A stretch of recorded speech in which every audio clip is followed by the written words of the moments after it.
Welcome back to the DMZ. Bill Scher, how's it shaking, baby? You got some like Johnny Fever WKRP cadence going there. Well, I have not been watching I'm watching MASH. You know this. Oh, I don't know if I knew that. Well, yeah, I'm on season 1 still, and I'm on Hulu, and I've been watching MASH. But I don't know if they have WKRP. But I don't think they do any. I think they did. I think it's not there now. And the ones they had online didn't have the old music, so they're not as much fun to watch. I tried rewatching MASH. I loved MASH as a kid. I certainly, was pretty deep into it. And I wasn't enjoying it on the rewatch. It could be a couple reasons. One, it could be that we thought it was a great show because compared to everything else at the time, it was brilliant and fast, and it just, TV has gotten better. It could be that, it was made it's about the Korean War, but it was made during the Vietnam War. So it was a commentary on that. So it's lost some of its political edge. It also could be that there's a lot of Me Too violations. Oh, yeah. I mean, there's no question when you watch MASH now how jarring that, Alan Alda, the uber feminist, the quintessential male feminist of the 1970s, is such a lecherous bore. And not a nice lecherous bore, but but glorified for it. Oh yeah, he's glamorized for being essentially sexually harassing his way through the Korean War. And I think the message was that because he was a great surgeon and he was in this admittedly traumatic, horrible milieu, but his off hours, he could drink and have some fun. Well, and he's an anti-establishment character who you're reveling in how he tweaks the brass all the time, and that sort of validates his behavior in his personal life. This is part of him not adhering to society's conventions and always wanting to have a good time. And the fact that he is treating women like sex objects constantly doesn't enter into the equation.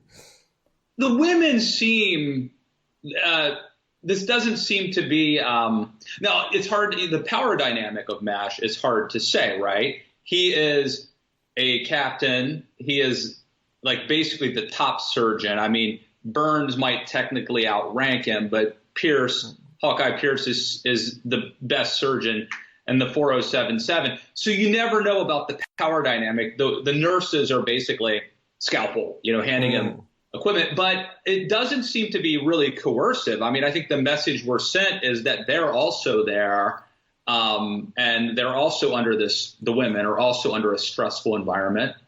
There's not a lot of three-dimensional character development of all the women that he pursues. True. But one gets the sense. It doesn't appear that he is in any way coercing them to do something. No, but they make it seem like this is the way the world, all the anti-establishment stuff is to say, like, this is the way we should be allowed to behave. Yeah. And that kind of arrangement where the doctors get to sleep with all the nurses and the nurses enjoy it, it's treated as normalcy and something to look forward to in one's adulthood. Yeah. And I mean, that was liberal Hollywood though, right? Yeah.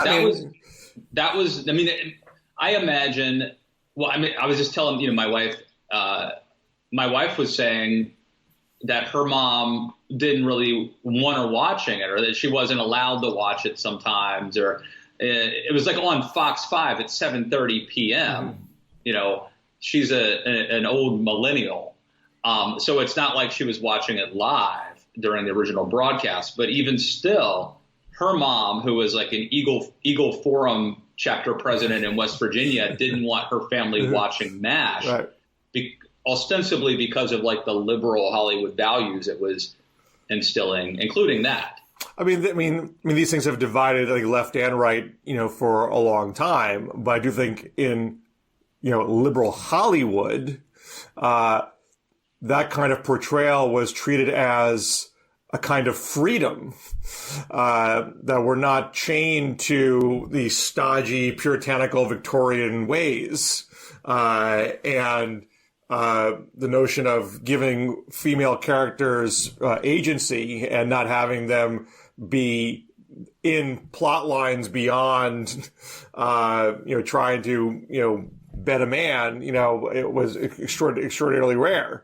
I think there was Hot Lips Houlihan, Margaret. I'm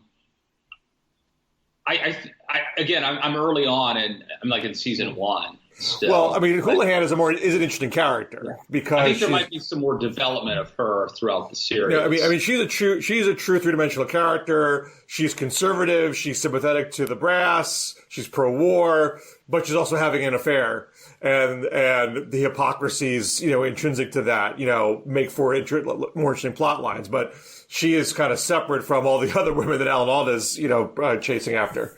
I wonder, and then I know you're going to try to change the subject to current events, but I wonder if in the future, now media is fragmented, we'll never have a show like MASH where I don't know how many million people saw the last episode of MASH, but it was a lot, right? Yeah. So the media is fragmented, but I wonder, like, if you were doing a show today where you had a rebel, if maybe the Frank Burnses of the world or the Winchesters of the world would be like politically correct liberals, and the punk rock rebels could actually be conservative. Well, there is an example of that, Wedding Crashers. Yeah, you're right. I mean, it's not that they're conservative, but, Vince Vaughn is actually a libertarian. Right. But the villains of that film are environmentalists. Yeah.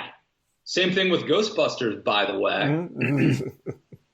Mm-hmm. Anyway, if you're interested in this, you could check out our After MASH podcast that Bill and I have just launched.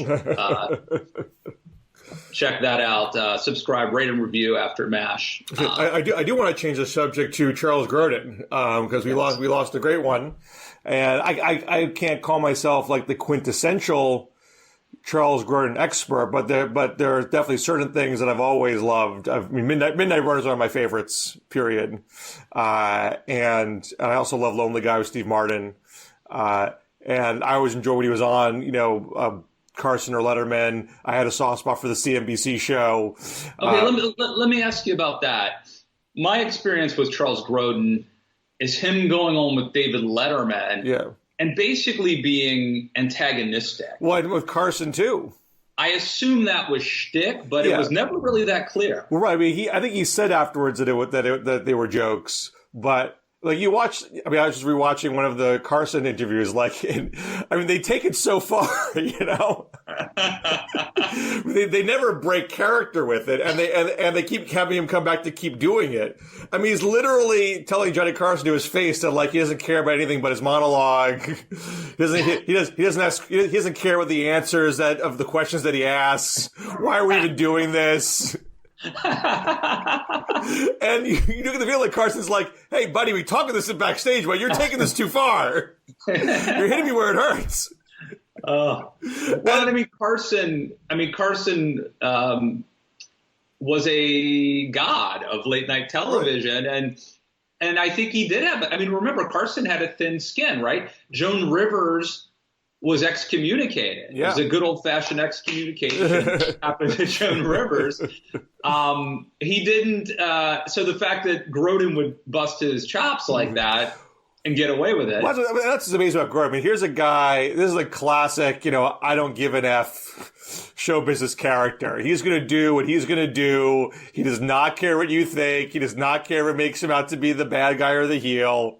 He can just sort of, stroll his way into the Tonight Show and just be a total jerk and not care what that fallout is, not care whether it's going to make him lose a movie contract because he's got a bad Q rating. He just does not care. I mean, who was it? It was like a Jewish comedian who got on the wrong side of one of these late night hosts, and it really decimated his career. I'm trying to think of who it was. anyway, you could basically be blacklisted from. There was a time when Joan Rivers, I think, did have a hard time after that schism.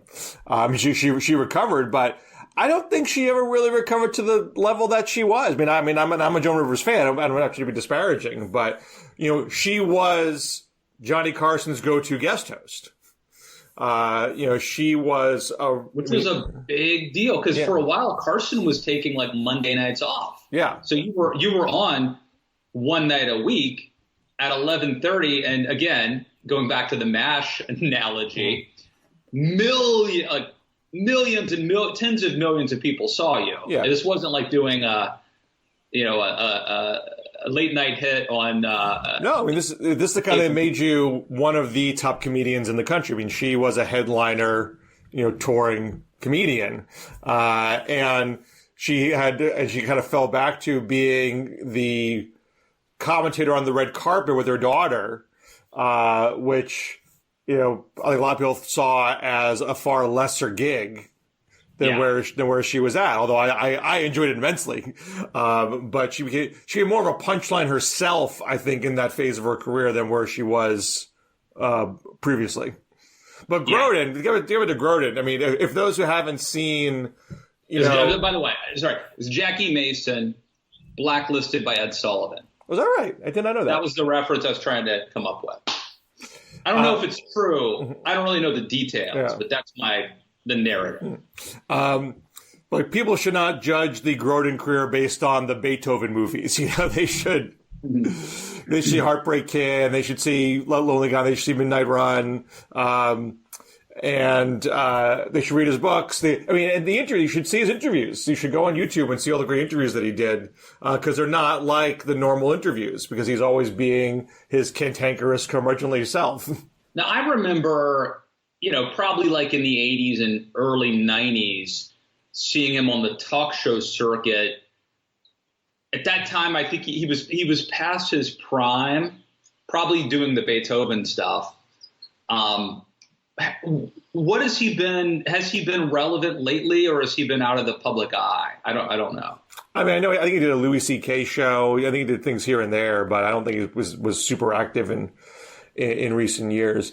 But it just harkens back to an era where we're doing more conversational type of entertainment on things like podcasts, but you wouldn't have a 20-minute interview with an actor or comedian on Jimmy Fallon or Jimmy Kimmel or whatever. I mean, everything is faster.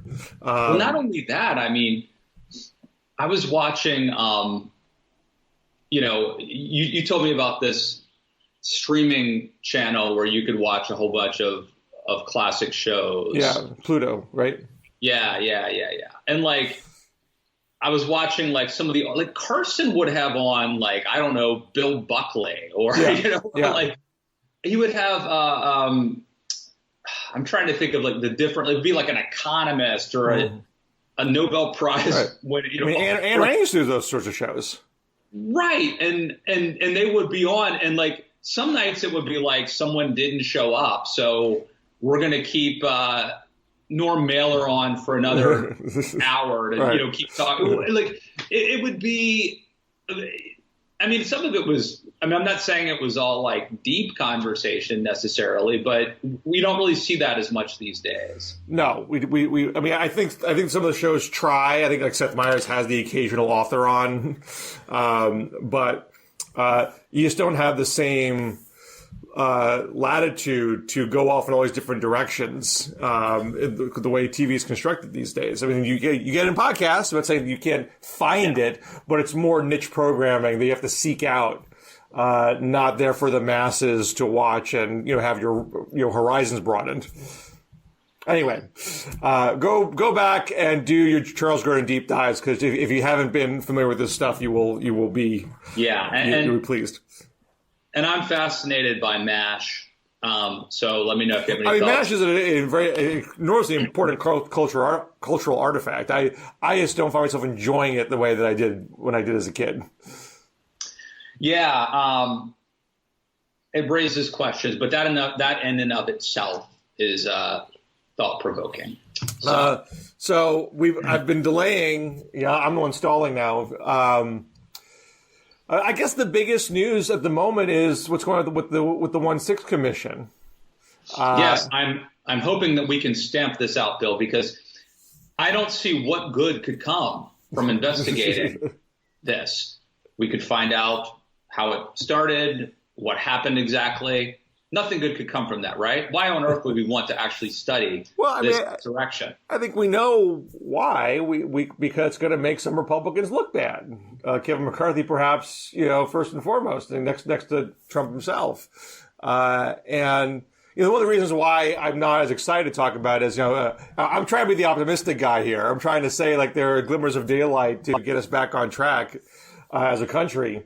And when you can't get bipartisan commitment around, hey, even beyond the politics of it, like you should know how the walls got breached, why the Capitol Police weren't able to keep these folks, outside the perimeter.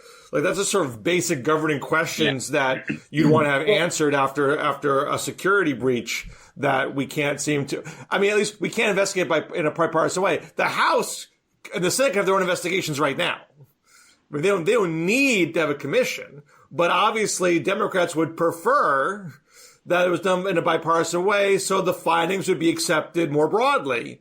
And if Republicans don't agree to it, if it's going to be a majority report, a minority report, then you're not going to get that. Yes. I think so. It will be bipartisan. It's going to pass the House. There will be some Republicans who vote for it, even though Republican leadership's whipping against it. I mean, it's not going to be very many, probably, right? That's what I was going to ask you, but it's not going to pass the Senate anyway, right? Well, I mean, McConnell has stopped short of saying no way, no how. It seemed like McConnell and also John Thune, I've seen talk about, they seem kind of rattled that McCarthy bolted. It seemed like they thought it was that they made a deal. Pelosi said, look, 50-50 commission. We can do this in a truly bipartisan way. And then McCarthy, flinched. So we got to do the Black Lives Matter riots, and you have to do the congressional baseball game shooting. I'm like, there's no investigation there. There was one guy. They got him, and that's it. End of discussion. That was also several years ago, I think. Right? I mean, if you want to do an investigation into the post-George Floyd riots, I mean, who can be against investigations? But it has nothing to do with January 6th. And you weren't talking about it at the time. Yeah. If it was so important to you when you controlled Congress, you could have had that investigation right away. All of a sudden, now it's important. Yeah, it's really a depressing thing that these Republicans and Steve Scalise, who was shot on the ball field, very close to where I used to live. I used to, for about 7 years, I owned a house very, very close to where that happened.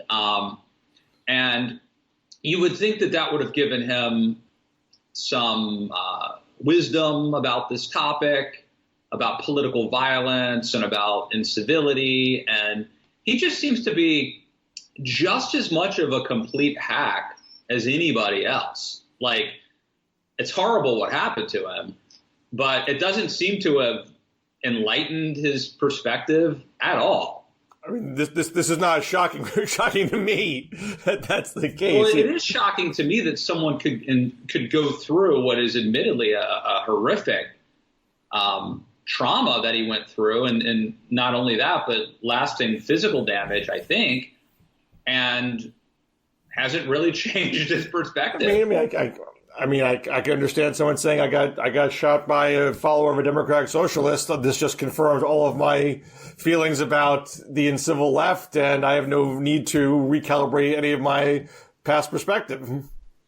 Yeah, well, whatever the case may be, it's really hard to justify what Republican House leaders are saying and doing on this. Like,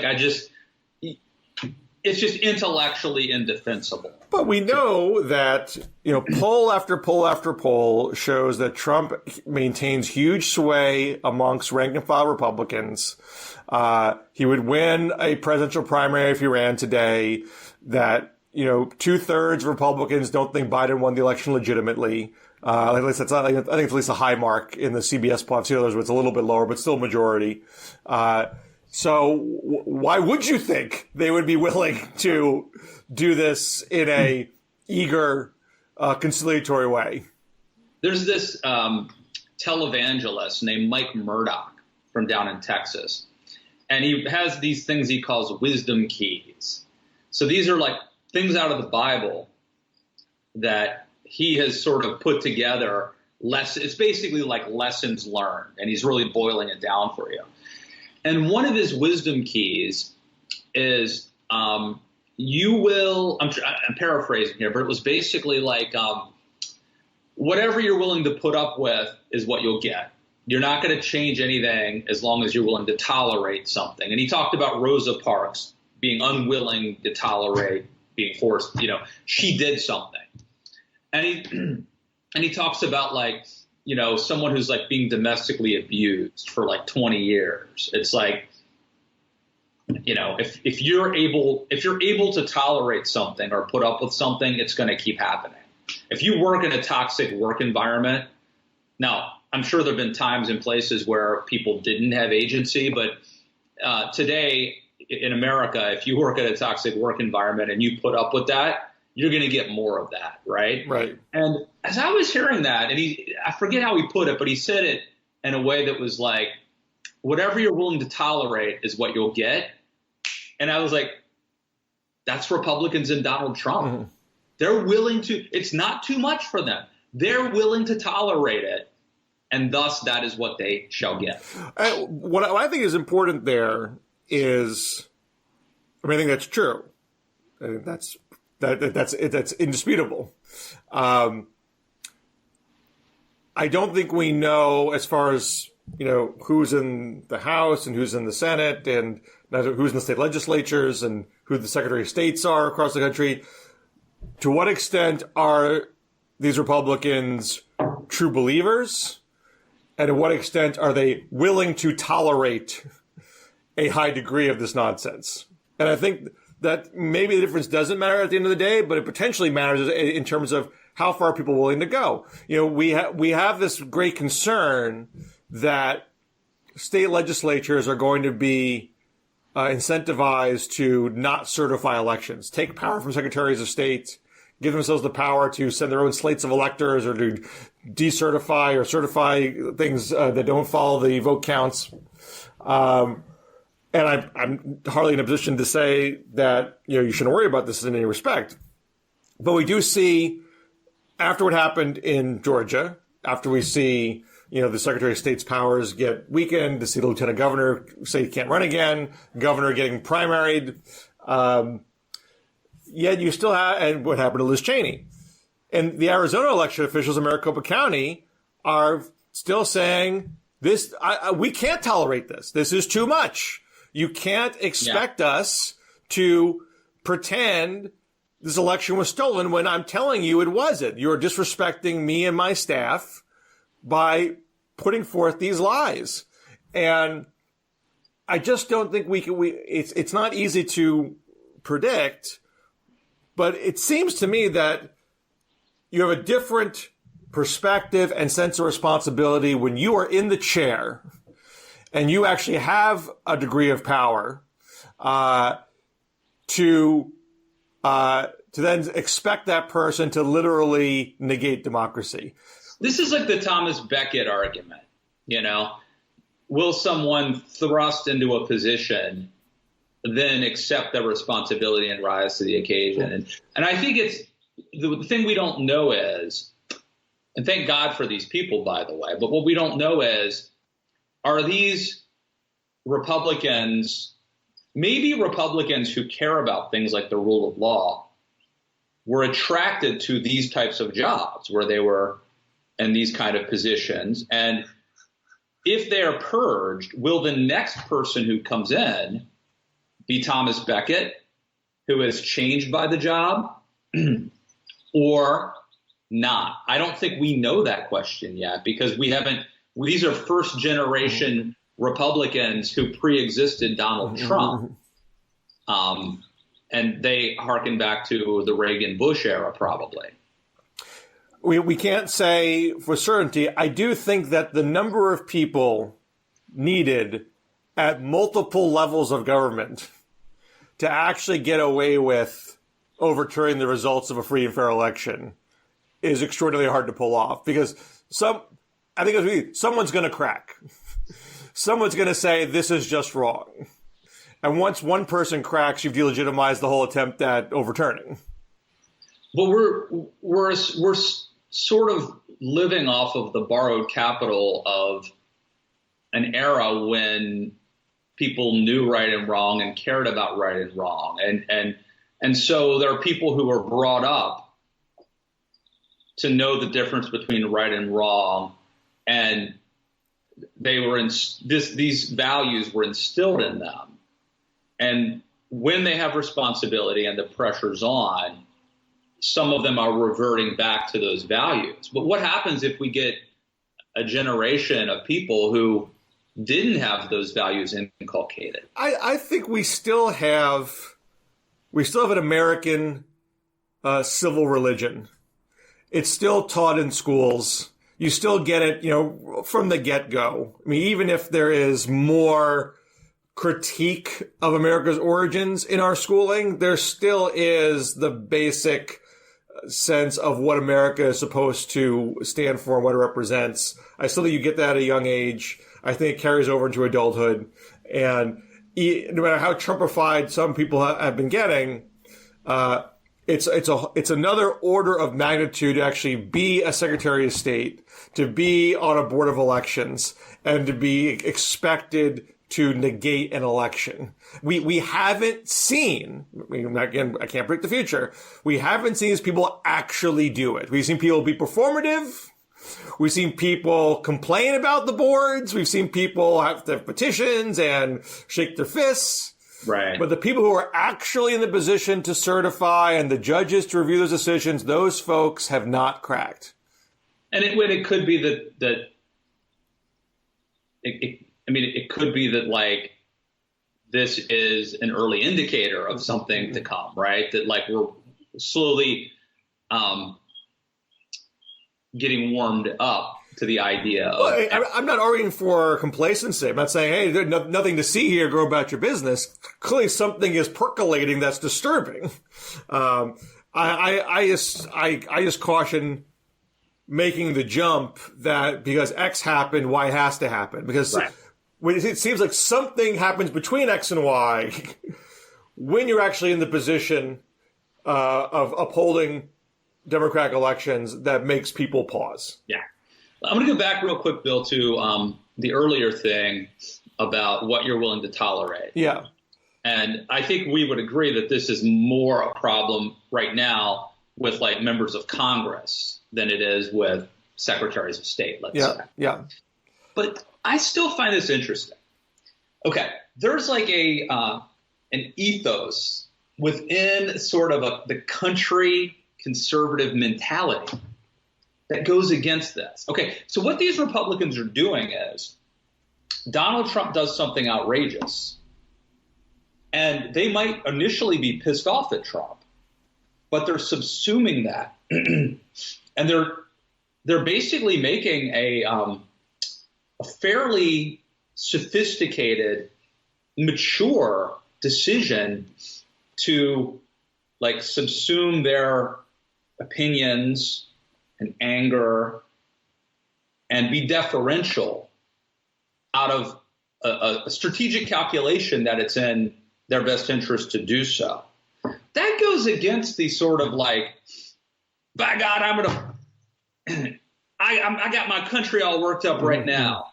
I'm like, there should be a fiery, by God, I'm going to tell it like it is, a fiery, fly by the seat of your pants thing And we've got a Republican Party full of like opportunists who are like choosing to sublimate their opinions and concerns, if I'm using the right verbiage here. And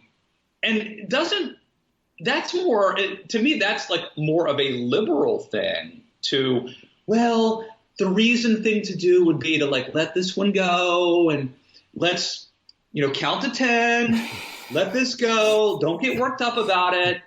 What happened to the fiery? I'm not sure why that's a liberal thing.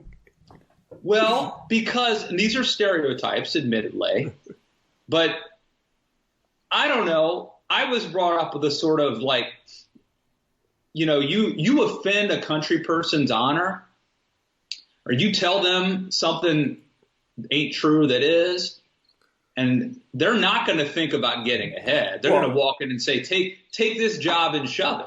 I think that there are red lines on both the left and the right still. There are certain things that people on the left would say this is intolerable and you can't stop me from speaking up about it.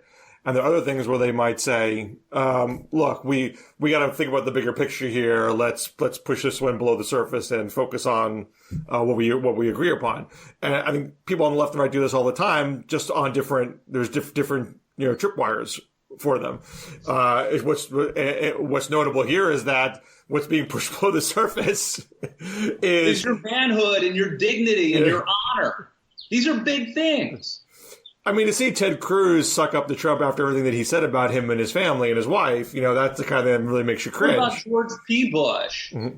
George P. Bush. Mm-hmm. All this stuff that Trump said to Jeb Bush, for example. His father, for those who don't know. And you're going to stand there and let this guy say that about your family? Like, that's bullshit. Man, where I come from, we're going to be rolling around in the backyard, and one of us ain't going to be getting up. Well, there's a history of Bushes closing their eyes and ignoring impolitic and intemperate things said on the right in order to get ahead. So sure, but don't you think that this is a matter of degrees? It's one thing to change your position on a public policy issue in order to advance your career.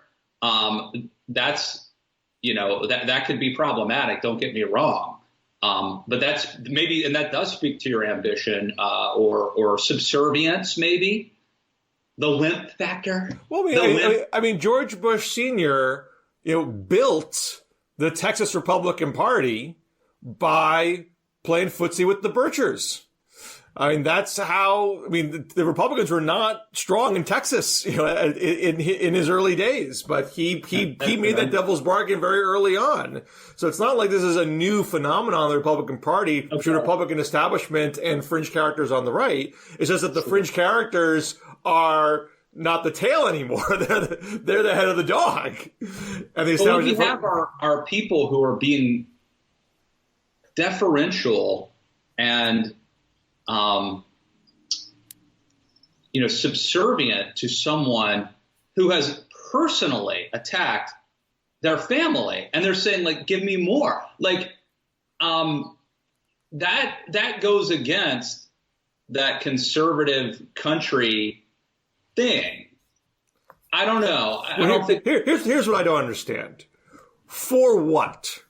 I mean, I get you got to be in a party, you got to build a coalition. There's going to be some characters in your party that you don't like, but you got to get to 50% somehow, and so you close your eyes and squint and suck it up because you want to achieve X. You want to keep taxes low for businesses. You want deregulation. You want to have a strong posture towards the Russians or whatever, I feel like in today's Republican Party, that plot is lost. What is this bargain for anymore? What is the point of all this? One of these days, I'm going to blow my top. That sucker he's going to pay, and I'm going to say, take this job and shove it. I think that's what Liz Cheney kind of has done. She cares about ideas. I'm sure she wants to be reelected, but she's like, at what cost? I mean, like, it's, what is it worth if I can't say what I believe, and if I have to, like, say 2 + 2 is 5, and I have to suck up to this guy all the time, who needs that? Who needs that job? These guys, like, why are these people such slaves to being elected? Like, they have no dignity. It's unbelievable. Like, look, anybody who's had a job for more than 5 minutes has had to, like, take a little bit of pride swallowing. We've all had to, like, swallow a little pride to be gainfully employed at some point in our careers. Maybe it's fetching coffee I don't know what it is. Something you had to do, particularly when you're young, but probably all of us, that you didn't necessarily like. That's what we do. If you're married, you've had to do that. If you're employed, you've had to do that. But there is a point at which it ain't worth it. And someone asks you to do something that you cannot in good conscience do. There's nothing they won't do. They keep taking it. It's unbelievable. Well, let me try to end this on a more hopeful note. Because I'm just getting started. Are you in? Because I feel sort of torn with this, because on one hand I think all these things are disturbing and need to be talked about, and I don't want to dismiss it, but I also don't want to ignore other things in other streams of activity that are occurring. Because there seem to be bona fide bipartisan talks happening with infrastructure right now on the Senate side.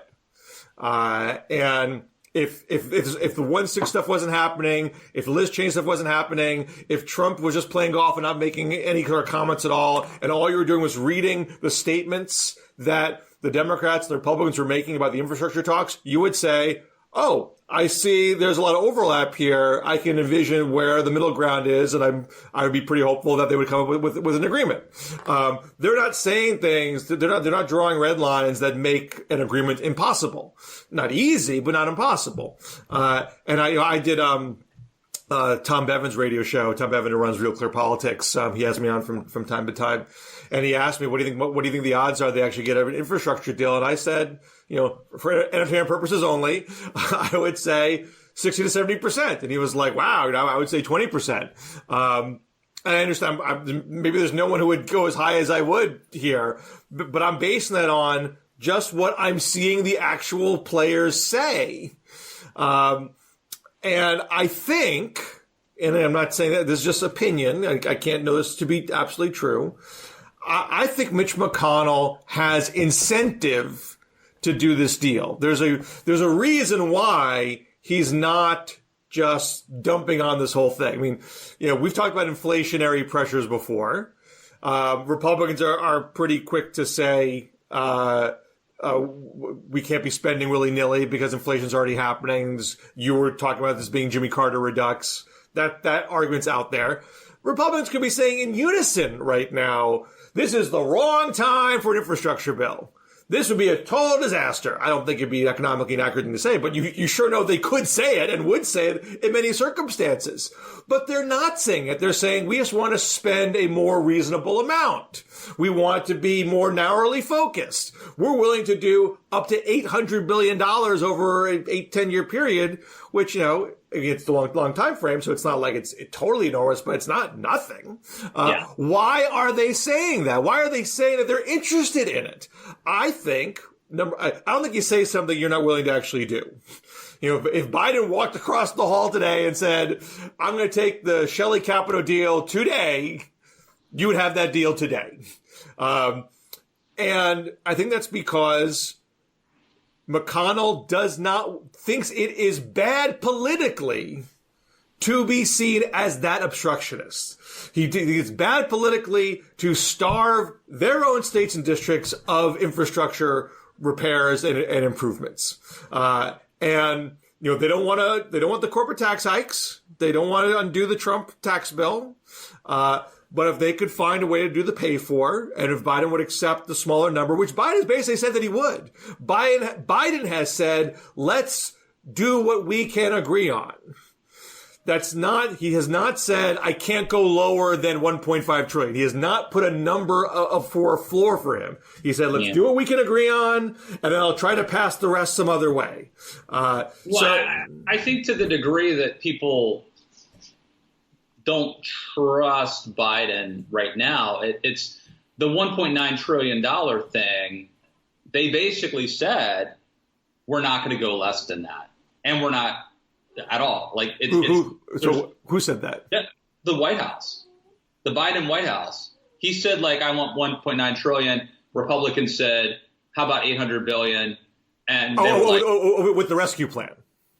Yeah, the 1.9 trillion COVID relief plan. Yes. And the message was the danger is going too low. There's no danger of going too high. Yeah. The danger is going too low. Right. So they put out that narrative. And I suspect that the sense is like they didn't just mean it for that one bill. But they haven't repeated it. I mean, that's the key thing. They said it then, and they're not saying that now. Why is the rhetoric different? Biden is talking in much more flexible terms than he did with the rescue plan, and I think it's because they don't have 50 votes for 2.3 trillion or 1.8 or whatever floor it would be. They don't have it. He can't draw a red line where he doesn't have the marker. So that's why I'm optimistic they can get something done here. And I'm curious what happens if that happens. Because right now, people's sense of hopelessness as far as bipartisan comedy is, pretty much at rock bottom. What happens if you get that one thing done? I mean, granted,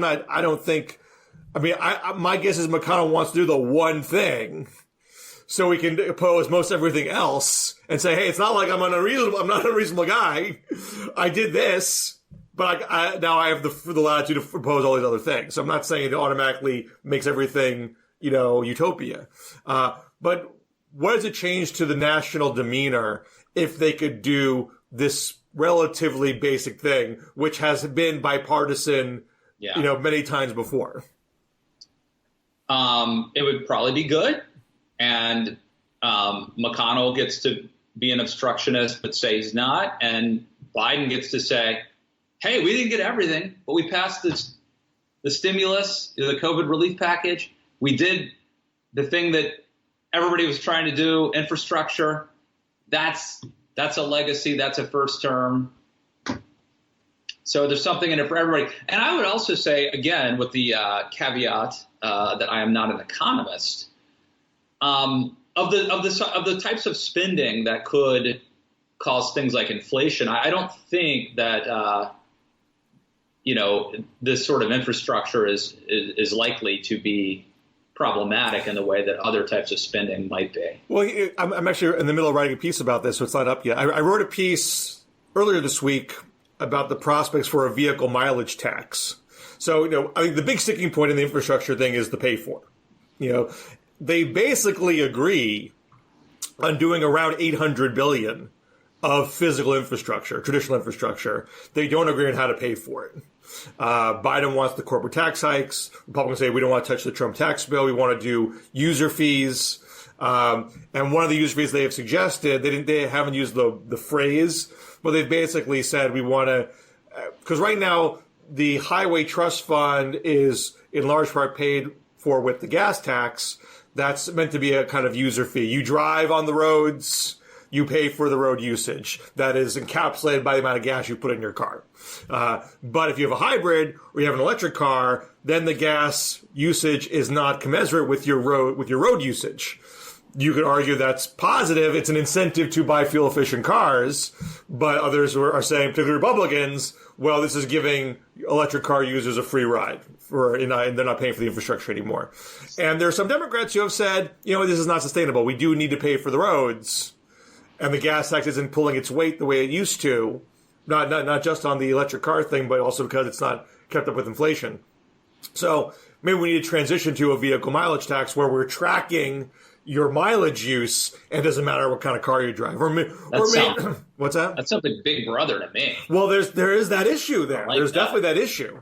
Mind you, people already have things on their car to use for toll usage. But this would be another step in that direction. There would be backlash to that. And I think the Biden people are very hesitant about this. They don't want to be accused of Big Brother. They don't want to raise fees on the middle class. Biden has, I don't want to raise taxes on anybody making under $400,000. Is this a tax? Is it a fee? You can get semantic about it. But he's definitely nervous about anything that's going to put the burden on working class Americans. And that's why it's not a lickety-split deal, because they're opposing things. They're on different sides of the equation here.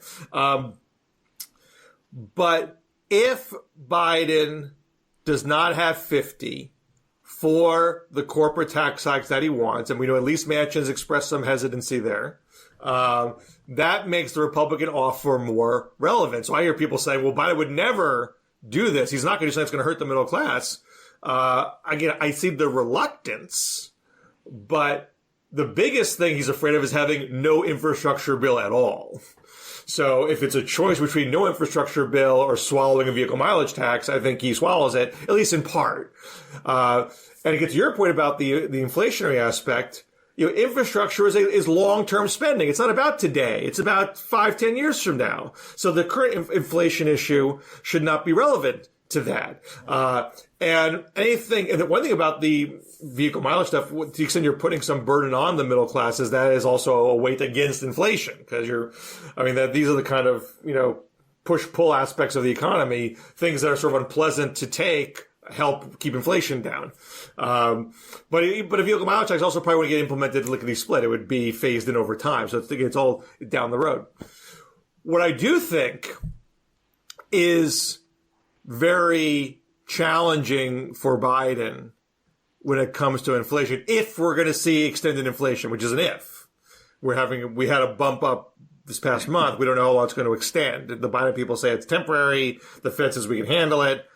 But let's say it's not handled. Let's say we're in October, November, and inflation is still roaring. The thing that has a upcoming deadline now is the child tax credit expansion. We're about to get monthly checks. There's already been a child tax credit. Now it's bigger, and now it's redesigned. So you get it paid out before you file your taxes. It's not just claiming on your return, you're getting the advance payments. These monthly checks, $300 for every kid under 6, $250 for every kid between 6 and 17. They happen starting in July, and they extend through December, and then they stop under the current law. Biden and the Democrats want this to continue. They want this to, Biden's budget says till 2025. Other Democrats want it to be made permanent. But this is the kind of thing that is potentially inflationary. This is just straight up cash going into your pocket, and also likely to hurt the jobs numbers as well. There's that secondary issue as well. I think the bonus unemployment insurance is going to expire by the fall for that reason. But if there's still job hiring issues come December, maybe that's part of this discussion as well. So that's something that Biden's got to really worry about. If he can't, if either inflation has to actually not go out of control, or it needs to be messaged in a way where you're saying, hey, it's still kind of kicking up, but it's not going to be that bad going forward. If they can't solve that problem, I don't know if you can get the 50 votes for an extension here. And let me say one other last point here, because I think it ties back into the infrastructure bill. Corporate tax hike for infrastructure is not going to happen if it's a bipartisan bill. And it looks like you potentially could get a bipartisan bill. And if you can get it, hard for Manchin to pull the plug on the talks, because Manchin can say, hey, look, they're meeting you halfway here, and I don't really love your corporate tax hikes anyway. So I'm not going to let you do reconciliation if this is a live option. You need probably to raise taxes to pay for the child tax credit extension. And the child tax credit extension is probably not going to be bipartisan. That's about $100 billion a year. Biden's corporate tax hike proposal is about $166 billion a year. Why use it for infrastructure when you probably need it for the child tax credit expansion. You don't want to raise taxes on the middle class for a middle class payout, because that's robbing Peter to pay Paul. You want that to be progressive, coming from wealthier places. Now, you still have to get Manchin on board with it. But the only way that happens, in my opinion, I mean, maybe you can get 60 for a child tax credit expansion. And I'm a pretty optimistic guy, Matt, but I don't think you get it for a thing that you initially passed in a partisan way. Republicans aren't going to help you extend your signature presidential legacy. That's going to be done in a partisan way at this point. So use a partisan tax hike proposal for that, and do the bipartisan tax pay for the bipartisan infrastructure bill. That makes the most sense to me.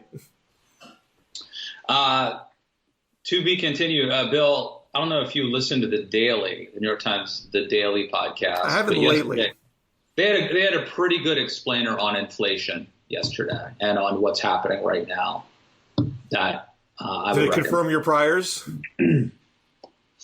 Yeah, I mean, it confirms. So my priors are not that this is happening, but that this is something to keep an eye on. Mm-hmm. That this could spiral out of control. And it confirmed that, and it also taught me a little bit too. But so I think it's worth. They present three different possibilities of what's happening right now, and so based on, we don't know, but they present three different options using the analogy of merging. So we've had the shutdown, and we're coming off the shutdown, and they use the analogy of getting on a highway, or like merging your car, trying to get back on the highway, as the metaphor for explaining the three different possibilities of whether this is temporary or something else. I'll check that out.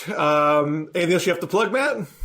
Always read me at the Daily Beast and check out the Matt Lewis and the News podcast. I just had Tom Nichols on, the famous Never Trumper, formerly of the Federalist. Now he's writing at the Atlantic and USA Today, talking about the Republican Party. Always a blast there, right, Bill? I like Tom Nichols. He's lots of good stuff. And again, I had my piece of the monthly that I mentioned about vehicle mileage tax. One will be coming out about the child tax credit issue. And we'll be Zooming on Friday, yes? I think so. I am. I don't want to open a can of worms, but I was a little surprised that you didn't want to talk abortion and Supreme Court. Oh, honestly, I should have. Well, let me recommend I can never think of the name of it, but Sarah Isgur and David French have a podcast that they did a whole episode. It's called Advisory Opinions. And they did a whole episode, and they're both lawyers, unlike the two of us. So in lieu of but I would recommend checking out Advisory Opinions, what they had to say. On the Zoom on Monday, the Supreme Court decision to take that case, totally negating the piece I wrote about. They're hesitant to take the case back in March. Bill Scher, hardest hit. But I think there's a lot to talk about there, so that'll be a good Zoom topic for us on Friday. Yeah, so that's a good argument for why people should join the support us on Patreon at patreon.com/Bill Scher or patreon.com/Matt Lewis, and you'll be invited on. All right. I'll see you Friday, and we'll talk again here in the DMZ next week. You got it. Thanks, man.